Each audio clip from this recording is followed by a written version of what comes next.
News India में। और मैं हूं आपके साथ अक्षया पाठक। आज जन्माष्टमी है। जब द्वापर युग में द्रौपदी का चीर हरण हुआ था, तब श्री कृष्ण आए थे उनकी लाज बचाने। तब उन्होंने चीर को ही लंबा कर दिया था। और अब इस युग में आज इस तरह की घटनाएं आई हैं। आज श्री कृष्ण जन्माष्टमी है और ये जो महिलाएं हैं जो पुकार रही हैं कि माधव कब आओगे, श्री कृष्ण कब आओगे, लाज बचाने के लिए, मान सम्मान की रक्षा करने के लिए। इस कलयुग में कृष्ण अवतार हैं, वो बात तो अलग है, लेकिन कृष्ण के रूप में तो पुलिस को आना पड़ेगा, प्रशासन को भी आना पड़ेगा और सरकार को भी आना पड़ेगा, क्योंकि कलयुग में वही कृष्ण के प्रतिनिधि हैं। श्री कृष्ण तो एक व्यवस्था है, एक सिस्टम है। जब द्रौपदी का चीर हरण हुआ था, तब श्री कृष्ण विपक्ष में थे। श्री कृष्ण कौरवों के विपक्ष में थे और पांडवों के पक्ष में, क्योंकि उस युग में सत्ता कौरवों के हाथ थी और कृष्ण पांडवों के साथ खड़े थे। कृष्ण है सरकार, कृष्ण है प्रशासन, कृष्ण है शासन और विपक्ष भी कृष्ण है। क्योंकि अगर कृष्ण को देखें तो ये सब वो नहीं सुनते। अगर शासन तंत्र आंख पर पट्टी बांध लेता है तो विपक्ष रूपी कृष्ण कहाँ है?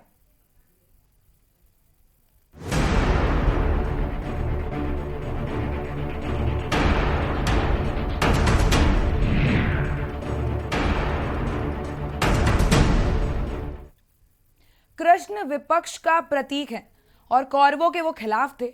अगर सत्ता पक्ष कृष्ण की भूमिका नहीं निभा पा रहा है, सरकार का तंत्र अगर कृष्ण की भूमिका नहीं निभा पा रहा है, चीर हरण से नहीं बचा पा रहा है, तो विपक्ष कहाँ है? वो भी तो कृष्ण है। उत्तर प्रदेश में जो विपक्ष है उसके सर्वे सर्वा यदुवंशी ही है। देखिए उत्तर प्रदेश के 4 जिलों की यह तस्वीर है।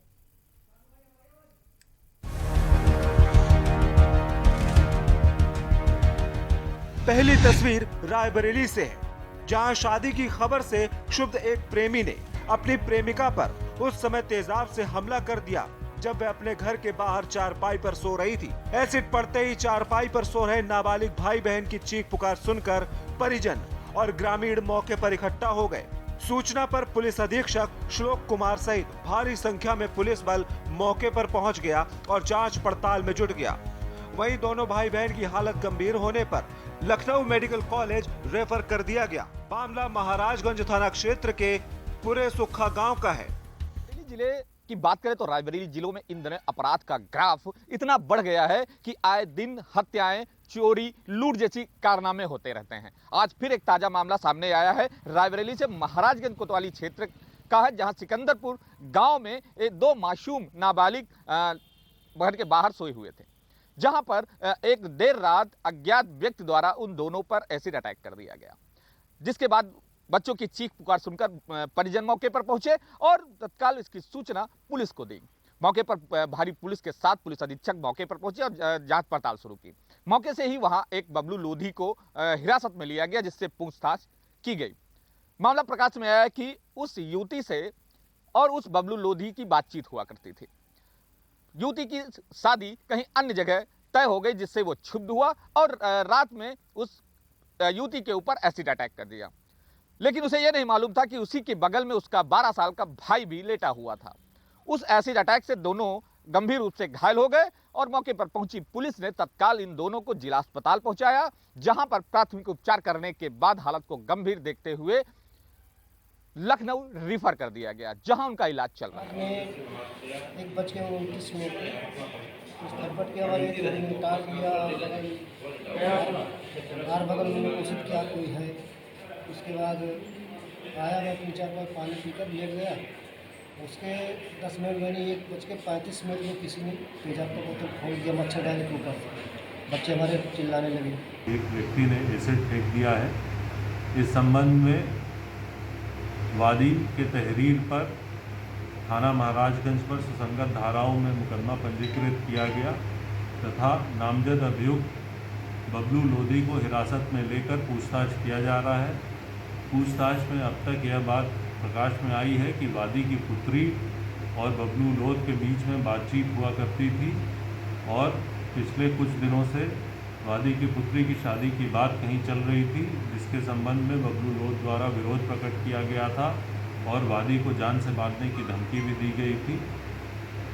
हिरासत में लिए गए अभियुक्त से विस्तृत पूछताछ की जा रही है।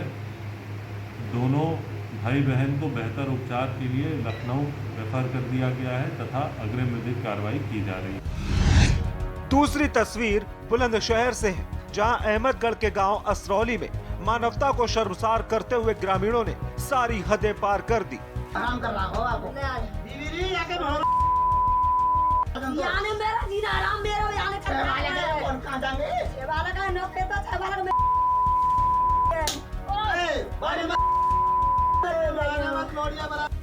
हम बात कर रहे हैं ऐसे ग्रामीणों की जो एक महिला को चारपाई से हाथ पैर बांधकर उससे मारपीट करते हैं, और ये सिलसिला सिर्फ यहीं तक नहीं रुका। इन ग्रामीणों ने मारपीट का वीडियो बनाकर सोशल मीडिया पर वायरल भी किया। वायरल करने के बाद भी ग्रामीण नहीं रुके, महिला को चारपाई समेत खेत में फेंक दिया। वहीं पीड़ित महिला के ग्रामीणों के खिलाफ तहरीर देने पर थाना पुलिस ने मामले का संज्ञान लेकर 2 आरोपियों को हिरासत में ले लिया है। ये घटना हुई बाबूजी, मेरे को मार रहे हैं सब लोग गांव के। कहाँ के लोग हैं वो? असरौली के। क्या घटना हुई है, क्यों मार रहे हैं वो लोग?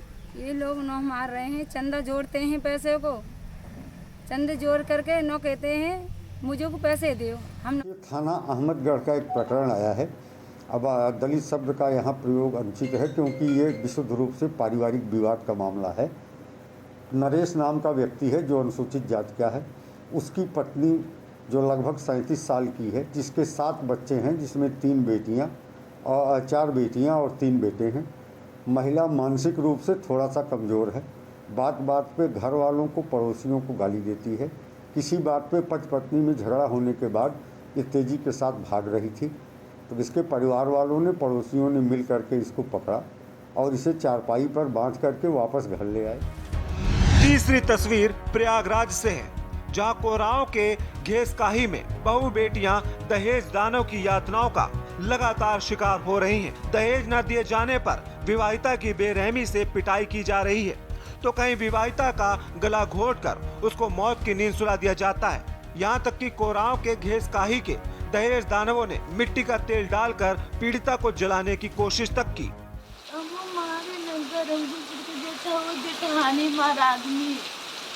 क्यों? कजिया झगड़ा करो तो जेठानी जो न मार आदमी का दिन वही जो जेठानी का दिन वही मार आदमी करत। चौथी तस्वीर बरेली से।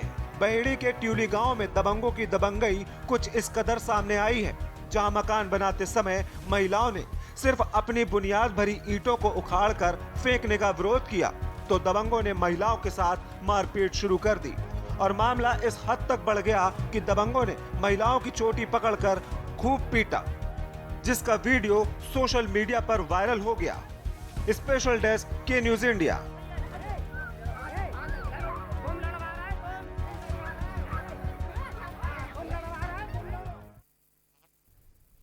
और खबर आप देख रहे थे जहां महिलाओं पर अत्याचार हो रहा है। आज जन्माष्टमी है, हम महिला सशक्तिकरण की बात करते हैं, लेकिन लगातार महिलाओं पर अत्याचार बढ़ता जा रहा है और हम इसी पर आज बात करेंगे। अलग अलग शहरों से हमारे साथ संवाददाता जुड़ चुके हैं। शानू कुमार है हमारे संवाददाता बरेली से, मनीष अवस्थी हैं रायबरेली से, अनिल मीणा हैं बुलंदशहर से और विनय मिश्रा हैं प्रयागराज से। मनीष जी, आज जन्माष्टमी और महिलाओं पर इस तरीके से अत्याचार और ये एसिड अटैक का क्या मामला है? जिस तरह से बात करें, आज जन्माष्टमी का जो मुहूर्त है वो बहुत ही शुभ माना जाता है, लेकिन वहीं बरेली की बात करें तो रायबरेली में अपराध का ग्राफ है वो रुकने का नाम ही नहीं ले रहा है। आए दिन, अभी हाल ही में कुछ दिन पहले ही हरचंदपुर थाना क्षेत्र में एक अंकुर चौधरी की गोली मारकर हत्या कर दी गई, लेकिन पुलिस अभी तक मूक दर्शक बनी है, ना ही उस मामले का खुलासा कर पाई। ऐसे ही ऊंचाहार में ही एक सरेराह युवक की गोली मारकर हत्या हो गई। अब आज जो मामला आया है संज्ञान में, ये रायबरेली के महाराजगंज का है और वहां पर एक सिकंदरपुर गांव पड़ता है, जहां पर रात सो रहे एक 19 साल की युवती और उसका छोटा भाई 12 साल का, दोनों लोग सो रहे थे और रात लगभग 1:30 बजे एक अज्ञात व्यक्ति द्वारा उस पर एसिड फेंक दिया जाता है, जिससे वहां अफरा तफरी का माहौल हो जाता है और लोग उसकी शोरगुल आवाज सुनकर मौके पे पहुंचे तो देखा कि पूरी तरीके से झुलसे हुए थे। आनन फानन पुलिस को सूचना दी गई, पुलिस मौके पे पहुंची। फिलहाल पुलिस ने दोनों जो है घायलों को, दोनों झुलसे हुए नाबालिगों को जिला अस्पताल में भर्ती कराया, लेकिन वहां पर भी उनकी हालत को नाजुक देखते हुए, क्योंकि युवती 70 से 80% पूरी तरीके से झुलस चुकी थी। लेकिन इस तरह का अगर एसिड अटैक किया जाए, जब मामला संज्ञान में आया, जब पूरा मामला निकल कर सामने आया, तो एक तरफा प्यार में बताया गया कि एक तरफा प्यार में जो युवक था उसने एसिड अटैक कर दिया, क्योंकि इन दोनों लोग जो एक युवक को हिरासत में पुलिस ने लिया जिसका नाम बबलू लोधी है, उस बबलू लोधी के और इस युवती के कुछ से बातचीत हो रही थी और युवती की शादी अभी हाल ही में तय हो गई, जिसके बाद गुस्साए उसके प्रेमी ने, यानी कि युवक ने, जो बबलू लोधी है, उसने उस पर देर रात जो है एसिड से अटैक कर दिया। फिलहाल उसे ये नहीं पता था कि युवती के बगल में ही उसका एक 12 साल का मासूम भाई भी सोया हुआ था, जिससे दोनों झुलस गए और उनको आनंद फानंद जो है जिला अस्पताल पहुंचाया गया। अस्पताल हालत देखते हुए सीधे इनको जो है लखनऊ मेडिकल कॉलेज में एडमिट करा दिया गया, जहां पर युवती की हालत चिंताजनक बताई जा रही। फिलहाल यहाँ के पुलिस अधीक्षक श्लोक कुमार मौके पे पहुंचे और घटनास्थल का जायजा भी लिया, साथ ही साथ उस आरोपी को गिरफ्तार कर मुकदमा भी पंजीकृत कर दिया है और उससे आगे भी पूछताछ की जा रही है। लेकिन जिस तरह से घटनाएं रायबरेली में बढ़ रही हैं, ये कहीं ना कहीं अपराध को बढ़ावा जरूर दे रहा है, जहाँ के आला अधिकारी अपराधियों को रोकने में नाकाम जरूर साबित हो रहे हैं। जी, सीधे चलेंगे अनिल के पास। अनिल, बुलंदशहर से एक खबर है कि महिला को चारपाई से बांधकर बेरहमी से पीटा गया है। जी बिल्कुल, अच्छे जनपद बुलंदशहर की अगर हम बात करते हैं तो जनपद बुलंदशहर के अहमदनगर थाना क्षेत्र के गांव असरौली का मामला है, जहां एक मानवता को शर्मसार करने वाली तस्वीर सामने आई है, जहां ग्रामीण एक महिला को चारपाई से बांधकर और जिस तरह से उसके साथ मारपीट करते हैं और मारपीट करने के बाद उसको खेत में फेंक के आते हैं। तो एक अपने आप में बड़ा सवाल है कि पूरा गांव इस पूरे मामले को मूक दर्शक बना हुआ देखता रहता है, लेकिन और उसके बाद भी कोई महिला को बचाता नहीं है। अगर जनपद बुलंदशहर के एसएसपी की बात करते हैं तो एसएसपी भी इस मानवता को शर्मसार करने वाली घटना पर इस कदर पर्दा डालते हैं और वो महिला के लिए मानसिक रोगी हुए अपनी सफाई दे देते हैं। तो कहीं ना कहीं हम कह सकते हैं कि पुलिस की जिस तरह से कार्यशैली पे भी लोगों ने सवाल शुरू कर दिए हैं, क्योंकि पुलिस ने हालांकि मुकदमा दर्ज तो कर लिया, 7 लोगों के खिलाफ पुलिस ने मुकदमा पंजीकृत किया है, 2 लोगों को गिरफ्तार कर लिया। लेकिन पुलिस की अगर हम बात माने तो पुलिस लोगों का कहना यह है, पुलिस ने जो 2 लोगों के अगर बताए जा रहे हैं तो 151 चालान किए गए। तो इतनी बड़ी घटना हो जाती है। देखिए पूरे पंचायत पूरे गांव के सामने एक महिला को चारपाई में बांधकर मारपीट किया जाता है, घसीटा जाता है। जहां की एक अगर हम बात करते हैं इस समय द्वापर के अगर युग की बात करें तो जिस तरह द्रौपदी का चीरण हुआ था, पूरे सभी लोग मुख दर्शक बने हुए थे, पूरा समाज बना, वो सही एक घटना आज जनपद बुलंदशहर में जिस तरह से घटी गई है, तो पूरा गांव जिस तरह से मुख दर्शक बना हुआ है, तो कहीं ना कहीं एक बहुत बड़ा चिंता का विषय है। जहां उत्तर प्रदेश सरकार सशक्तिकरण की बात करती है, महिलाओं के बेटी बचाओ बेटी पढ़ाई की बात करती है, तो कहाँ इस तरह से सुरक्षा व्यवस्था महिलाओं को दी जा रही है।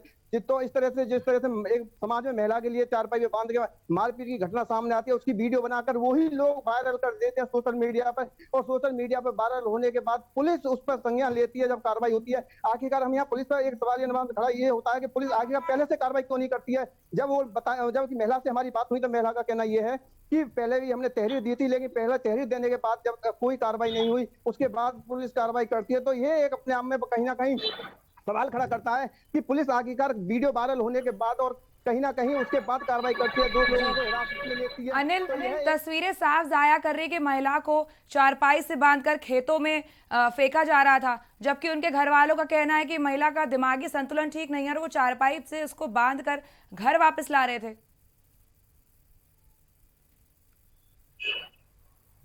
जी बिल्कुल, मैं बिल्कुल आपको बता दूं, जिस तरह से महिला ने जो बयान दिए, महिला का कहना यह है कि वो पूरी तरह से बिल्कुल स्वस्थ है, ऐसी कोई भी नहीं है। पुलिस की महिला बीमार है, जहाँ एसपी भी बात कह रहे हैं कि महिला बीमार है, तो लेकिन अगर महिला बीमार भी है तो इसका मतलब ये नहीं होता कि उसको समाज में जिस तरह चारपाई पे अगर लेटा कर उसको मारपीट की गई है तो किसी महिला की इज्जत को उछालना कहीं ना कहीं एक बहुत बड़ा अपराध बनता है।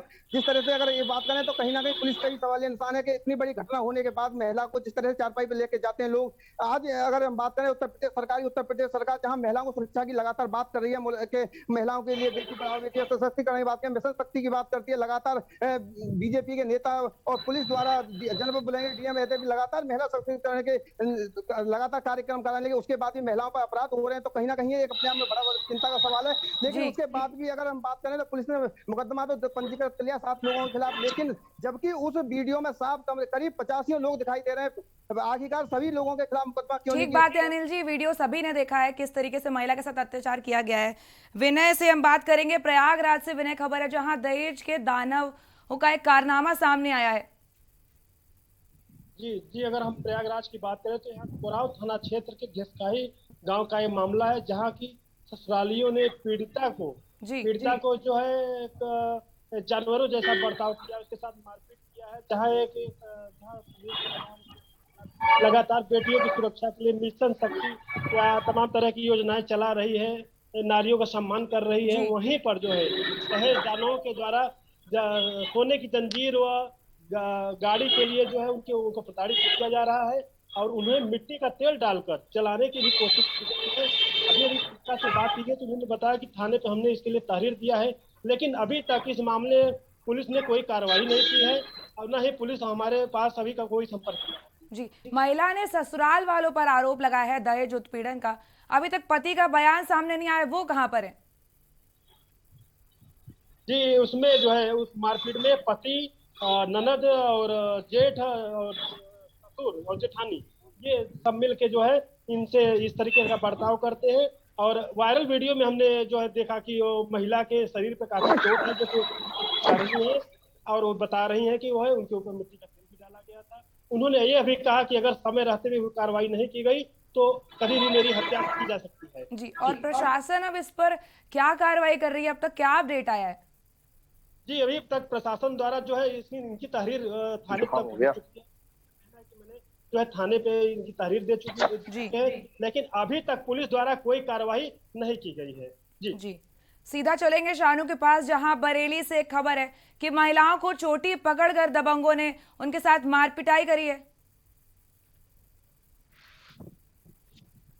बिल्कुल, आपको बता दूं, उत्तर प्रदेश सरकार हो या फिर जिला प्रशासन हो, लगातार मिशन शक्ति की बात करता है और मिशन शक्ति साफ जीरो होती हुई नजर आती है। हालांकि अभी हाल ही के दिनों की बात करें तो इकाई जो कि मिशन शक्ति सशक्तिकरण की बात हो रही थी और उसका फेज 3 भी स्टार्ट कर दिया, लेकिन जब फेज 3 स्टार्ट हुआ उसके बाद से लगातार ऐसे जो महिलाओं पर प्रताड़ना के आरोप लगने लगे, महिलाओं पर जो प्रताड़ना होने लगी और लगातार दहेज की बात की जाए या फिर किसी न किसी तरीके से महिलाओं को प्रताड़ित किया जा रहा था। ताजा मामला बरेली के बहेड़ी क्षेत्र का है, जहां पर टिलिया गांव में एक महिला को जमीनी विवाद को लेकर के और जबरदस्ती उस पर कब्जा करने को लेकर के उसके साथ प्रताड़ना की जाती है और उसकी बेटी और उसको खुद उसके बालों को पकड़ करके उसको घूंसों से मारा जाता है। तो कहीं ना कहीं एक चिंता का विषय है कि लगातार जब सशक्तिकरण की बात होती है वो अब जीरो टॉलरेंस की हो गई है। हालांकि पुलिस ने मामले पर पूरा जो मुकदमा दर्ज कर लिया गया है। अभी जिस तरीके से जानकारी मिल पाई स्थानीय पुलिस से, उनका साफ तौर पर से कहना है कि 3 लोगों के खिलाफ नामजद मुकदमा दर्ज किया गया है, लेकिन अभी तक इतना लंबा समय बीत चुका है, किसी की कोई कार्रवाई नहीं हो पाई है, कोई भी पुलिस पॉइंट पे नहीं पहुंच पाई है। बात करें गिरफ्तारी की तो गिरफ्तारी का तो कहीं से कहीं तक अभी तक सवाल ही नहीं उठता। बात बरेली की जाए, जब के न्यूज पर तड़के सुबह ये खबर दिखाई गई तो जिसका संज्ञान एडीजी अविनाश चंद्र ने लिया है, लेकिन उन्होंने भी सिर्फ ट्वीट के माध्यम से बरेली पुलिस को संज्ञान लेने को कहा है कि इस पर जो है कि तत्काल कार्रवाई की जाए, लेकिन स्थानीय पुलिस अभी तक जो आरोपी हैं पुलिस की गिरफ्त से दूर हैं। जी अक्षय जी, अभी आप चारों लोग हमारे साथ बने रहिए, हम आगे इस पर अभी और बात करेंगे, लेकिन उससे पहले लेंगे एक छोटा सा ब्रेक।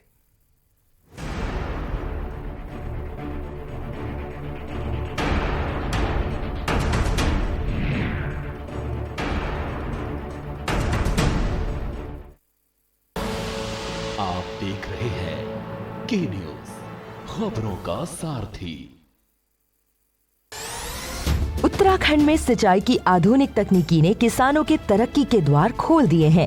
इन खेतों में कभी मुट्ठी भर अनाज होता था, लेकिन आज किसान नकदी फसलें उगाकर लाखों की कमाई कर रहे हैं।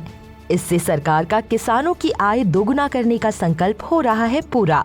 उत्तराखंड जलागम विकास परियोजना ग्राम्य फेज 2 के तहत सिंचाई के लिए बने सोलर वाटर लिफ्टिंग सिस्टम व अलग अलग तकनीकी से बनाए गए पानी के टैंकों ने पहाड़ की खेती किसानी को दे दिए हैं नए आयाम।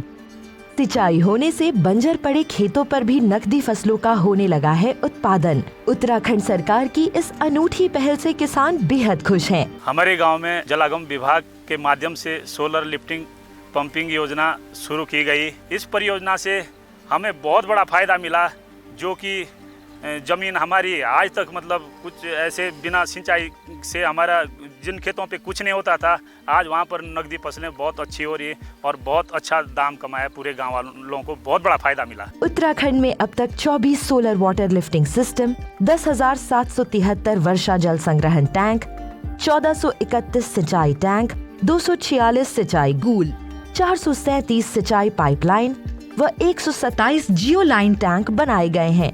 स्थानीय संसाधनों के सतत प्रबंधन से उत्पादकता और ग्रामीण समुदाय की आय में वृद्धि करने के लिए प्रतिबद्ध है उत्तराखंड सरकार।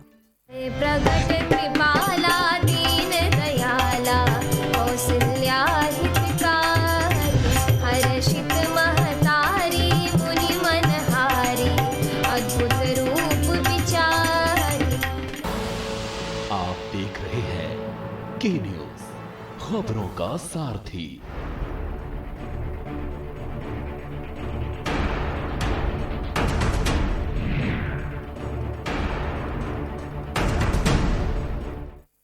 ब्रेक के बाद आपका स्वागत है। हम बात कर रहे थे महिलाओं पर हो रहे अत्याचार की, लाज बचाओ श्री कृष्ण पर, और इसी पर हम चर्चा आगे बढ़ाएंगे।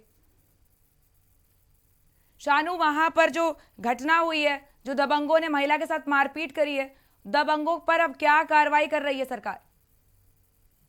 देखिए अक्षय, बिल्कुल बता दो, मामला जो हुआ था, ये पूरा घटनाक्रम था, ये टहली गांव का मामला था। और लेकिन बहेड़ी पुलिस जो है वो अभी तक इसमें कोई कार्रवाई हासिल नहीं कर पाई है। हालांकि मुकदमा दर्ज कर लिया गया है। पुलिस जिस तरीके से अभी कुछ ही देर पहले हमने जब अपडेट लिया था स्थानीय पुलिस से, तो उनका साफ तौर पर से कहना है कि 3 लोग नामजद मुकदमा दर्ज है। और ये पूरा जमीनी विवाद था, ये जो है पारिवारिक ही लोग थे, जो चचेरे तहेरे भाई बताए जा रहे हैं जिन्होंने ये मारपीट की है महिला के साथ। ये सब चचेरे तहेरे परिवार के ही लोग बताए जा रहे हैं। हालांकि कितना भी परिवार का मामला हो, लेकिन पुलिस को तो अपनी कार्रवाई करनी चाहिए अक्षय। लगातार काफी 24 घंटे बीतने जा रहे हैं, लेकिन अभी तक जो आरोपी हैं वो पुलिस की गिरफ्त से फरार है। साफ जो SSI थे वहां के, उनका अभी जैसे फोन से संपर्क हुआ तो उन्होंने कह दिया कि हम कार्रवाई कर रहे हैं और पुलिस की जो आरोपी है उनकी धरपकड़ के लिए टीमें गठित कर दी गई है, लेकिन अभी तक आरोपी हत्थे नहीं लगे। तो अक्षय, देखने वाली बात साफ तौर पर से ये है कि महिला सशक्तिकरण का फेज 3 स्टार्ट हो गया है। और लगातार जो अब फेज 3 स्टार्ट होने के बाद जो महिलाओं पर प्रताड़ना शुरू हुई है, वो एक चौंकाने वाला विषय है कि उत्तर प्रदेश सरकार की ये मुहिम अब बिल्कुल जीरो पर सामने आ गई है। जी शानू जी, बहुत बड़ी विडंबना है ये कि हम महिला सशक्तिकरण की बात करते हैं, लेकिन अब विपक्ष भी इस मुद्दे को नहीं उठा रहा है। मनीष से पूछेंगे कि वहां पर क्या कुछ कार्रवाई चल रही है, इस अटैक में इलाज के लिए क्या कुछ मुहैया कराया जा रहा है? बिल्कुल बता दूं कि जिस तरह से जो रायबरेली में वारदातें लगातार हो रही है, लगातार हत्याएं हो रही हैं, कहीं ना कहीं एक पुलिस विभाग पर, पुलिस प्रशासन पर यहाँ के लगातार एक सवालिया निशान जरूर खड़ा कर रहा है। अगर बात करें जो नाबालिग के ऊपर एसिड फेंकने का मामला है, वो कहीं ना कहीं उसका इलाज जिला अस्पताल से जब रिफर होकर मेडिकल कॉलेज लखनऊ में एडमिट किया गया, बाकायदे वहाँ इसका ट्रीटमेंट चल रहा है। लेकिन चिंताजनक यह विषय है कि वो लगभग 70 से 80% वो पूरी तरीके से झुलस चुकी थी। इससे साफ जाहिर है कि कहीं ना कहीं अभी उसकी हालत जो है वो चिंताजनक जरूर है, लेकिन आनंद पालन जो पुलिस, यहाँ की जो पुलिस है, आनंद पालन मुकदमा पंजीकृत करते हुए आरोपी बबलू लोधी को गिरफ्तार कर लिया, उसे जेल भी भेज दिया है। जी आप चारों अभी हमारे साथ बने रहिए, हम आगे इस पर चर्चा करेंगे, लेकिन उससे पहले चलेंगे फिरोजाबाद, जहां CM योगी आदित्यनाथ मरीजों के हालचाल ले रहे हैं। फिरोजाबाद दौरे पर हैं मुख्यमंत्री योगी आदित्यनाथ। इससे पहले उन्होंने मरीजों से हालचाल भी लिया था। आपको बता दें योगी आदित्यनाथ आज फिरोजाबाद के दौरे पर हैं। तस्वीरें आपको दिखा रहे हैं सीधे फिरोजाबाद से, जहां फिरोजाबाद दौरे पर हैं यूपी के मुख्यमंत्री योगी आदित्यनाथ।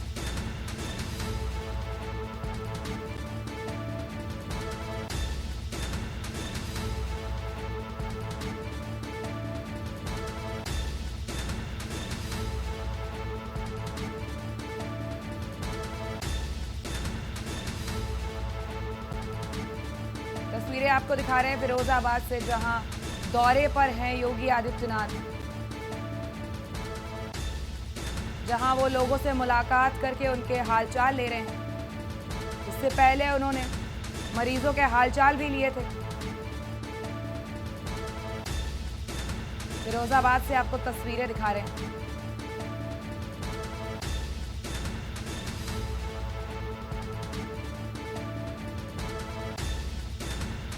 आपको बता दें फिरोजाबाद के दौरे पर हैं योगी आदित्यनाथ। सुदामा नगर गांव पहुंचे हैं मुख्यमंत्री योगी आदित्यनाथ।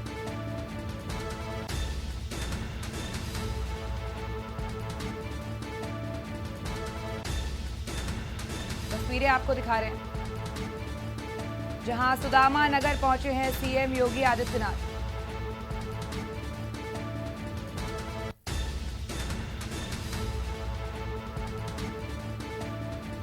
जहां वो लोगों से हालचाल ले रहे हैं, लोगों की शिकायतें सुन रहे हैं, स्थिति का जायजा ले रहे हैं। तस्वीरें आपको दिखा रहे हैं सीधे फिरोजाबाद से, जहां फिरोजाबाद के दौरे पर हैं यूपी के मुख्यमंत्री योगी आदित्यनाथ। आपको बता दें, सुदामा नगर गांव पहुंचे हैं सीएम योगी आदित्यनाथ। घर घर जाकर भेंट कर रहे हैं, लोगों की समस्याओं को सुन रहे हैं, उनके हालचाल ले रहे हैं। तस्वीरें हम आपको दिखा रहे हैं फिरोजाबाद से, जहां दौरे पर हैं योगी आदित्यनाथ।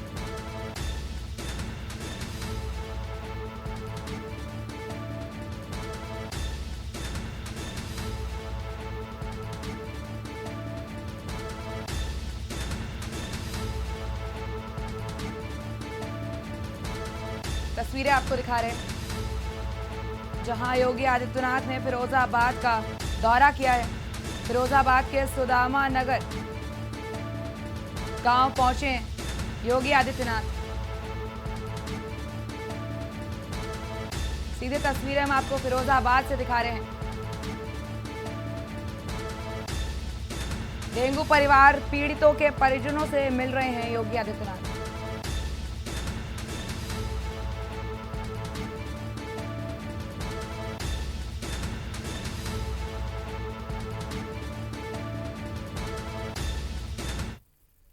फिरोजाबाद के दौरे पर हैं योगी आदित्यनाथ और इसके बाद वो मथुरा के लिए रवाना होंगे। लेकिन हम बात कर रहे थे महिला सशक्तिकरण की, जहां पर महिलाओं के साथ लगातार अत्याचार हो रहे हैं। श्री कृष्ण लाज बचाने के लिए माने जाते हैं और इसी पर हम बात कर रहे थे। और इस बुलेटिन में इतना ही। देखते रहिए के न्यूज़ इंडिया।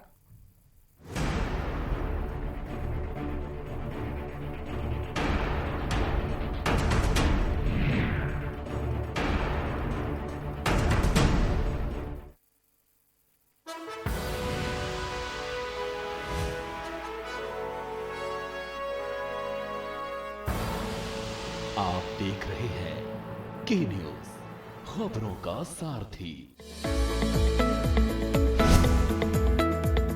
उत्तर प्रदेश में माननीय प्रधानमंत्री मोदी जी के मार्गदर्शन और मुख्यमंत्री योगी आदित्यनाथ जी के नेतृत्व में यूपी में सर्वांगीण विकास हो रहा है।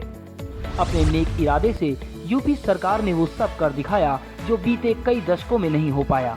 सबका साथ, सबका विकास और सबके विश्वास से मुफ्त वैक्सीन और मुफ्त इलाज का लाभ दिया है।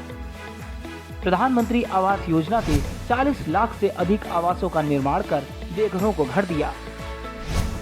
प्रधानमंत्री गरीब कल्याण अन्न योजना में 15 करोड़ लोगों को मुफ्त राशन का लाभ दिया है। 2.61 करोड़ शौचालयों का निर्माण के साथ घर घर बिजली योजना के तहत ग्रामीण क्षेत्रों में 18 से 20 घंटे बिजली की आपूर्ति हो रही है। पीएम किसान सम्मान निधि योजना लागू करने में यूपी नंबर 1 बना। 341 किलोमीटर लंबे पूर्वांचल एक्सप्रेसवे का काम अंतिम चरण में पहुंचा है। कोरोना कालखंड में 56,000 करोड़ के विदेशी निवेश का प्रस्ताव और ओडीओपी योजना में 25 लाख लोगों को रोजगार सिर्फ योगी सरकार में ही संभव हो सका। पिछले 4 वर्ष के दौरान जितनी विकास की योजनाएं केंद्र और प्रदेश सरकार की आई हैं, वो अद्भुत है। यूपी सरकार की साफ नीयत और सही विकास से यूपी की तस्वीर बदल चुकी है। योगी सरकार के इरादे ने काम अनेक। खुदी को आजमाया है तो ये अंदाज आया है, खुदी को आजमाया है तो ये अंदाज आया है। तुम में भी मैं हूँ, शुद्ध प्लस पान मसाला। प्रगट कृपाला दीन दयाला कौसल्या हितकारी, हर्षित महतारी मुनि मनहारी, अद्भुत रूप विचारी।